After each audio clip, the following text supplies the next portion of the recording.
Bonjour mesdames et messieurs, et merci d'être au rendez-vous de ce 15h. Tout de suite, voici les titres. Un séminaire de formation sur le crédit bail à l'intention des institutions financières de la place est tenu hier à l'Institut des études diplomatiques. Et cette nouvelle audience depuis 2 mois en Belgique.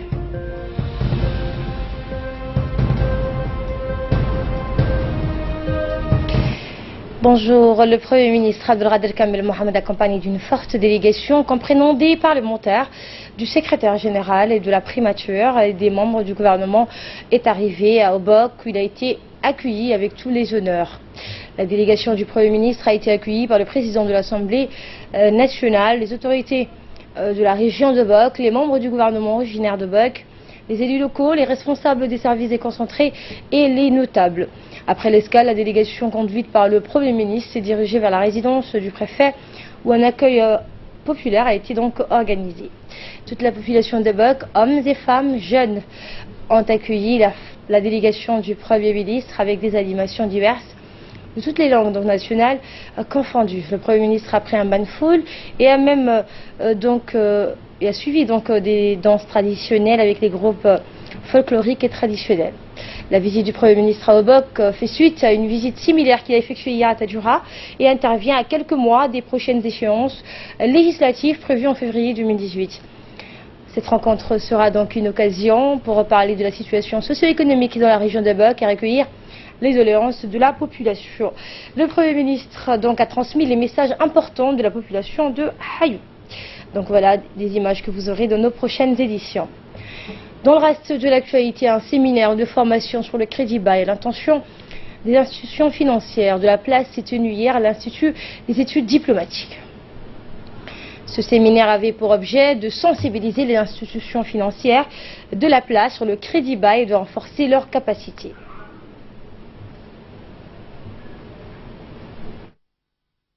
Le crédit bail est une technique contractuelle pour laquelle une entreprise dite de crédit bail acquiert sur la demande d'un client crédit-preneur la propriété de biens, d'équipements mobiliers ou immobiliers à usage professionnel en vue de les donner en location à ce dernier pour une durée déterminée en contrepartie de redevance ou des loyers. Rappelons que cette technique de financement est apparue en début des années 1960. Cette technique de financement donc permet aux entreprises et aux particuliers bénéficiaires d'investir dans des biens en s'acquittant d'un paiement forfaitaire mensuel appelé redevance. Nous collaborons avec la Banque centrale depuis 2015 dans le cadre de l'amélioration du cadre légal et fiscal du crédit bail à Djibouti. Et nous sommes heureux de constater que la Banque centrale a bien pris les devants en initiant les travaux qui ont mené à l'abrogation de la loi sur le crédit bail à Djibouti. Et suivant à présent un extrait de l'intervention du gouverneur de la Banque centrale, M. Ahmed Ousmane. Cette séance de formation, de sensibilisation sur le crédit bail et profiter donc de votre arrivée pour saluer cette initiative African Leasing Facility qui nous permet donc de continuer l'effort et de profiter de l'assistance technique de SFI, filiale de la Banque mondiale, qui nous a délégué Mme Diop et M. Papillon qui seront là aujourd'hui, qui étaient là d'ailleurs hier pour avoir la même séance de formation, de sensibilisation avec les opérateurs de la Chambre de commerce. Je pense que vous avez suffisamment d'informations sur le crédit bail. Maintenant que nous avons la loi qui a été passée, qui a été adoptée au mois de mai de cette année. Et il nous reste, pour ce qui concerne la Banque centrale, à préparer tous les états qui permettront de superviser ce nouveau produit qui vient enrichir la place financière. C'est un produit attendu depuis tant d'années. Maintenant que légalement la possibilité de le mettre en circuit a été faite, il faudrait que nous nous préparions, vous et nous, à la Banque centrale, vous pour le mettre en place, pour certains opérateurs, institutions financières qui avaient déjà manifesté le désir de le faire. Comme on le disait hier, ce n'est pas un produit spécifique aux banques, donc certains opérateurs économiques peuvent très bien le faire aussi. Donc ensemble, nous devons à la fois mâcher le travail, profiter de l'expertise de nos invités qui ont une large expérience dans les domaines, et surtout préparer son atterrissage pour que d'ici peut-être au courant de l'année 2018, nous soyons en mesure de contribuer, de lancer ces produits et de le voir se réaliser sur la place.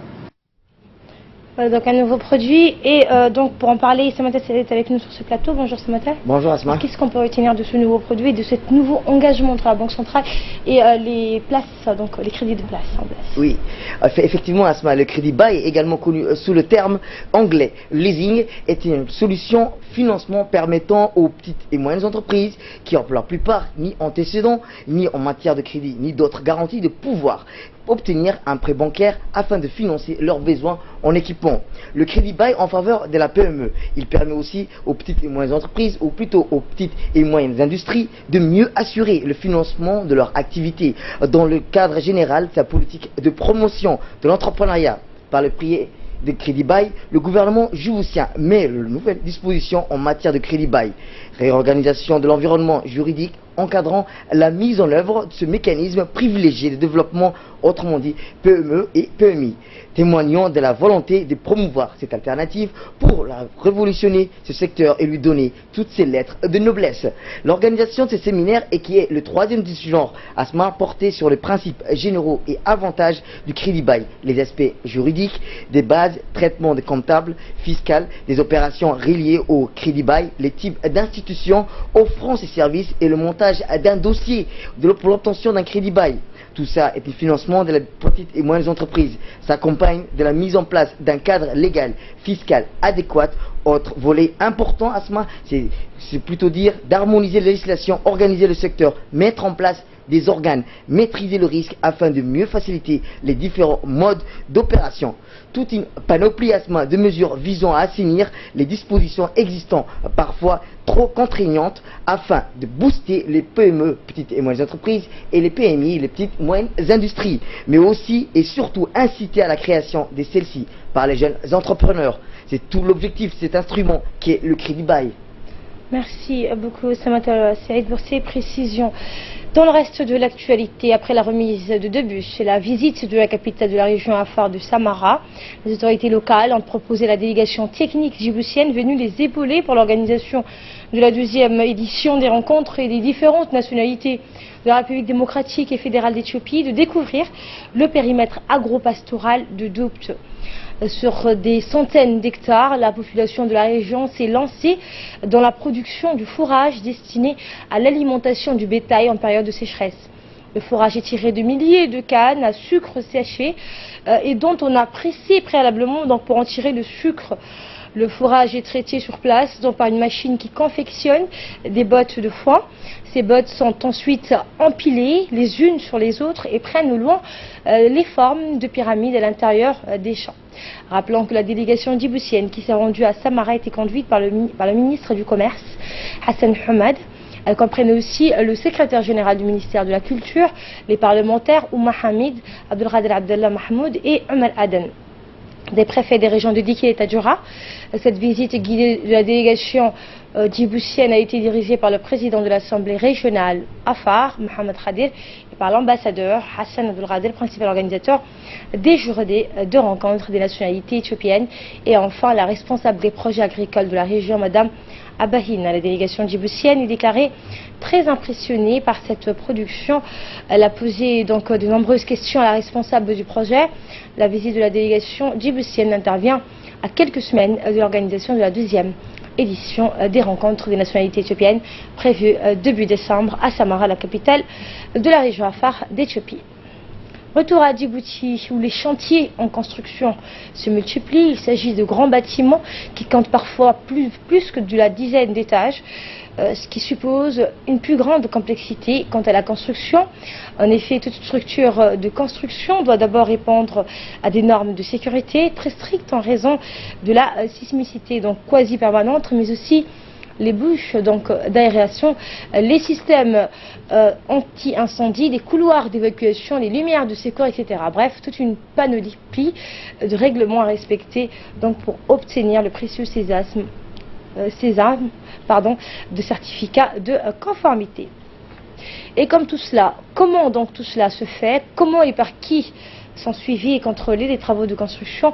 Voici le Laboratoire national du bâtiment, une institution primée par le chef de l'État. Un reportage de la rédaction.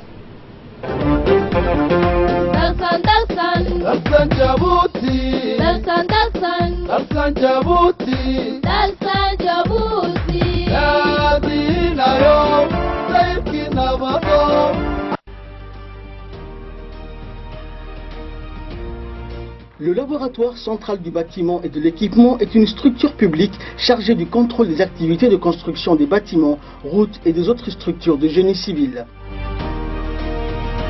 Le laboratoire central du bâtiment et de l'équipement entend renforcer ses missions et ses capacités en vue d'atteindre les objectifs qui lui sont assignés. Et toutes ces transformations permettront d'une part de délivrer un service public de qualité et d'autre part d'encadrer et de contrôler toutes les constructions dans notre pays. Le LCBE est l'organisme public par excellence habilité à contrôler les matériaux et fournitures de construction importés ou fabriqués en République de Djibouti. Ce laboratoire est dirigé depuis le 21 février 2015 par M. Soubané Saïd Ismaël. Avant de prendre ses fonctions à la tête de cette institution, il avait participé au contrôle et à la supervision de la construction de plusieurs grands projets à Djibouti-Ville et dans les régions de l'intérieur. En juillet 2015, les missions du laboratoire central du bâtiment et de l'équipement ont été renouvelées par décret pour être en phase avec le développement socio-économique du pays. Le laboratoire de BTP a pour rôle principal d'aider et de conseiller la population à construire des habitations solides. Il accompagne le gouvernement, l'État dans ses infrastructures routières, ferroviaires et portuaires. Le rôle du laboratoire, c'est de s'assurer que les équipements qui sont en construction soient durables. Le principal défi qui s'impose actuellement est de répondre aux nombreuses exigences du marché du BTP en continuelle évolution. Les prestations doivent se trouver au niveau de qualité et de fiabilité auxquels s'attendent les professionnels du BTP et le contrôle des différents travaux d'infrastructure s'effectue au quotidien. Les équipes sur le terrain veillent entre autres au respect de plusieurs critères et normes avant et pendant l'exécution des travaux. Nous disposons d'une équipe mobile d'intervention qui intervient sur tous les projets de construction dans toute la République de Djibouti. Nous affectons, si nécessaire, ces équipes sur place, dans les chantiers, tout au long des travaux de construction. Nous contrôlons le sol, nous contrôlons les matériaux de construction, les parpaings, le béton, l'acier. Nous contrôlons tous les travaux entrant dans la construction. Rappelons que le laboratoire intervient entre autres dans les domaines des études de fondation, du contrôle de la qualité des matériaux, des études géotechniques routières et de l'auscultation du réseau routier. Outre les travaux de contrôle de construction, le laboratoire dispose d'une cellule auprès de la direction générale de la douane pour contrôler tous les matériaux importés par les fournisseurs, les différents fournisseurs de la place. Ces 2 dernières années, grâce à des subventions de l'État, le laboratoire a renouvelé ses matériels et il dispose aujourd'hui de tous les équipements nécessaires au contrôle des routes, des bâtiments et des études de sol. Le renouvellement de nos matériels a permis au laboratoire de s'insérer et de participer à tous les grands projets en cours. Il a aussi permis au laboratoire de s'imposer comme en jouant pleinement son rôle de laboratoire de référence. Il faut le dire, le laboratoire est le seul habilité à certifier et à contrôler les travaux de construction. Comme dans tout laboratoire, qu'il soit un laboratoire d'analyse médicale ou alimentaire, le métier de laboratoire consiste à prélever des échantillons, que ce soit des échantillons de sol ou de parpaing, de béton, à l'analyser au laboratoire et d'interpréter les résultats obtenus pour établir un diagnostic qui permettra de proposer des solutions adaptées. En raison de son statut de laboratoire public de référence, il est impératif qu'il soit toujours au plus haut niveau dans la qualité des services rendus, en investissant dans les équipements et la formation de ses agents. La majorité de nos employés disposent d'une formation académique d'ingénierie en génie civil, Toutefois, comme le métier de laboratin de bâtiment n'est pas entièrement couvert dans le cursus universitaire, l'établissement comble ce déficit par des formations spécifiques au profit des techniciens. Récemment, nos techniciens et laboratoires ont suivi une formation dans le contrôle de béton qui a été dispensée par un bureau d'études international, et aujourd'hui ils sont certifiés par l'association américaine de béton. Par ailleurs, il convient de souligner que dans le cadre du rapport Doing Business 2018, le LCBE a contribué à améliorer la note de Djibouti par une baisse des coûts des analyses de béton constatées par les experts dépêchés par la Banque mondiale. En effet, à l'initiative du chef de l'État et suivant les instructions du ministre de l'Équipement et des Transports, le LCBE a mis en place une grille de prix spécifique pour les ménages issus des quartiers populaires qui envisagent une construction en dur, le respect des règles en vigueur et la conformité aux normes parasismiques. Et on retrouve l'appel à la prière. On se retrouve tout de suite après pour le reste de l'actualité.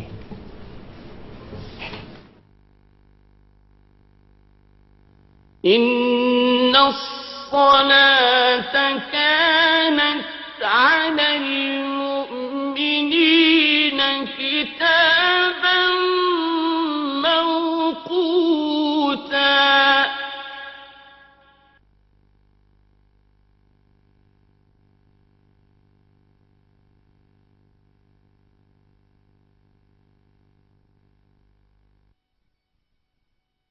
الله أكبر الله أكبر الله أكبر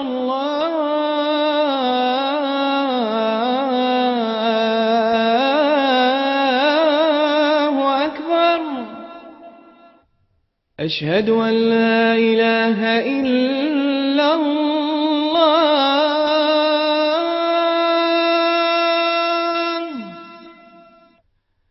أشهد أن لا إله إلا الله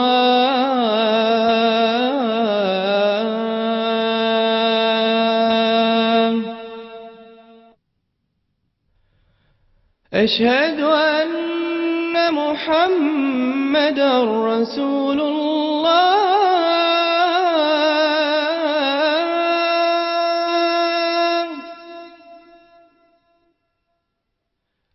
أشهد أن محمدا رسول الله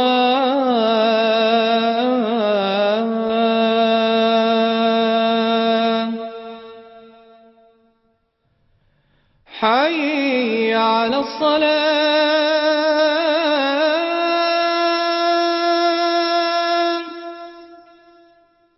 حي على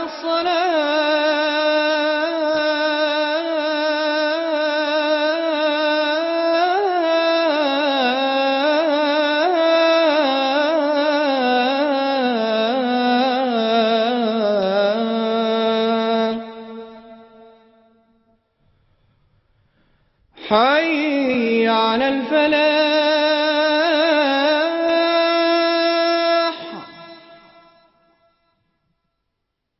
حي على الفلاح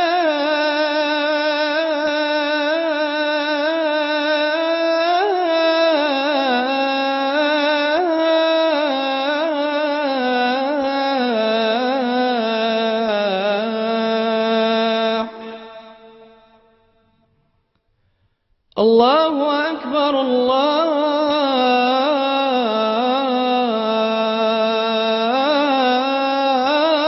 الله أكبر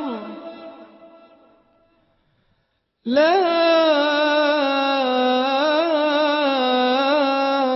إله إلا الله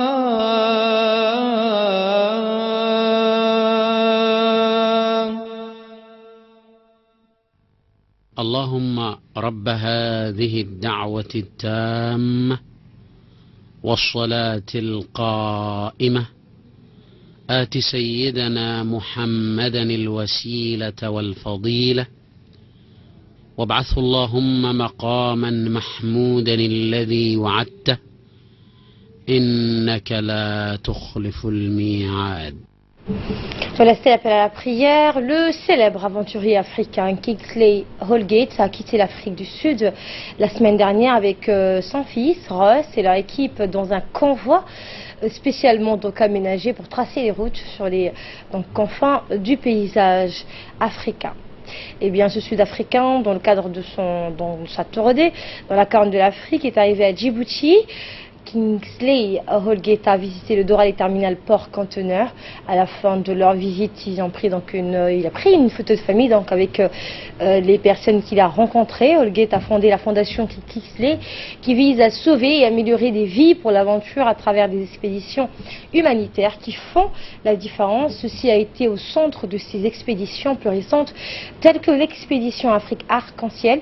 Dans cette expédition, cet aventurier part à la rencontre des régions du vaste continent africain. Je me sens béni, a-t-il dit, d'être né sous le ciel africain et avec ma famille et mes compagnons aventuriers, d'avoir le privilège de vivre la joie d'aventuriers modernes et avec votre soutien pour continuer à utiliser ces aventures pour améliorer et sauver des vies. Et après sa visite au port, l'aventurier a pris et s'est rendu dans la commune de Belbala pour une distribution des kits pour enfants, des équipements, notamment des lunettes de vue à une association dans la commune de Belbala. Était présent le président donc de la commune, Babrinur Aleye, et les différents représentants de cette commune, ainsi que les hauts responsables du terminal conteneur du port de Doral. Objectif. Donc, cet objectif a été mis en œuvre par le biais du programme tel que la campagne One Net, One Life, qui vise à distribuer des milliers de moustiquaires pour aider à prévenir le paludisme simplement et à moindre coût. Cette campagne s'inscrit droit à la vue, fournit des lunettes pour aider les personnes malvoyantes, leur permettant de reprendre des tâches simples telles que la couture, la lecture, pour les aider à contribuer dans leur communauté et vise à fournir des ressources pédagogiques.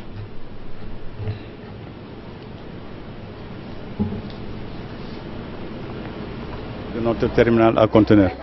Et comme DP World aujourd'hui a une politique de sustainabilité qui consiste à véritablement faire partie de la communauté et contribuer à la prospérité de la communauté. Donc ce geste-là est un petit geste, mais pour nous ça a une signification extrêmement importante. Parce que nous savons que Belbala, à travers son président de comité, est en train de faire un travail important au bénéfice des sociétés. Et nous sommes très fiers de l'accompagner dans ce type d'intervention. Ce n'est qu'un début et je pense que dans l'avenir, nous aurons à peut-être joindre nos efforts pour pouvoir apporter une contribution décisive à la communauté. Aujourd'hui, il s'agit de distribuer des moustiquaires imprégnés. Vous savez qu'aujourd'hui, la lutte contre le paludisme est un axe extrêmement important de santé publique et nous pensons qu'à travers cette donation d'à peu près 150 moustiquaires, ça pourra influer sur l'état de santé des populations. À côté de cela, nous avons aussi contribué à donner des verres correcteurs pour des personnes âgées. Et donc l'ensemble de cette action, nous pensons fortement, aura contribué à relever le niveau des populations en termes de sécurité, que ce soit du point de vue médical ou autre. Et nous remercions très sincèrement les responsables de la commune de Belbala qui ont fourni un effort extrêmement particulier parce que le délai était très court, mais vraiment ils ont mis en place une organisation sans faille et nous pensons que c'est au bénéfice des populations. Et de là, nous passons à ce qui domine l'actualité hors de nos frontières avec cette nouvelle audience de Puigdemont en Belgique. Fardos Hussein, bonjour. Alors, la juridiction pourrait-elle trancher la question de son extradition? Effectivement, donc, Asma, l'ancien président de Catalogne, Carles Puigdemont, doit être entendu aujourd'hui par un tribunal de Bruxelles. La juridiction devrait se prononcer sur l'éventuelle extradition du leader séparatiste interrogé Madrid sur le système judiciaire et pénitentiaire espagnol. Pour la défense de l'intéressé, une extradition vers son pays d'origine aurait pour conséquence un risque de violation de ses libertés fondamentales. Le gouvernement espagnol a fourni un ensemble de garanties à la demande du procureur belge que Puigdemont puisse rester en contact avec ses avocats et qu'il bénéficie d'une protection vis-à-vis des autres détenus. Le ministre de l'Intérieur a confirmé que l'ancien élu indépendantiste serait incarcéré à la prison d'Estem Era. À l'instar de plusieurs autres élus catalans, il pourrait bénéficier d'une cellule individuelle s'il le souhaite et pourrait choisir de la partager avec ses anciens compagnons de route. Il devrait donc faire campagne depuis la Belgique ou depuis la prison en vue d'une élection donc régionale du 21 décembre prochain. Et Angela, à l'étranger toujours, Angela Merkel qui joue les prolongations pour trouver une coalition en Allemagne. Faute d'entente, aucune coalition ne se dessine. Une ultime tentative aura lieu aujourd'hui. Eh bien donc Asma, les pourparlers entre conservateurs et libéraux verts pour tenter donc de former un gouvernement ont tenté d'ajourner. La nuit dernière, Angela Merkel avait fixé la date limite du 16 novembre, 2 mois après les élections, mais elle reconnaît désormais l'existence de différences profondes avec ses partenaires potentiels. Elle doit retrouver les négociateurs à partir de ce vendredi, donc pour une ultime tentative de mettre sur pied une coalition et joue donc les prolongations. Si aucun compromis n'est trouvé, des législatives anticipées risquent d'être convoquées et s'ils parviennent finalement à un accord, ils entameront l'élaboration d'un contrat de coalition avec l'objectif de former au plus tôt d'ici Noël un 4e gouvernement dirigé toujours par Angela Merkel. Merci Fardos Hussein, merci à vous qui nous suivez, excellent après-midi à toutes et à tous.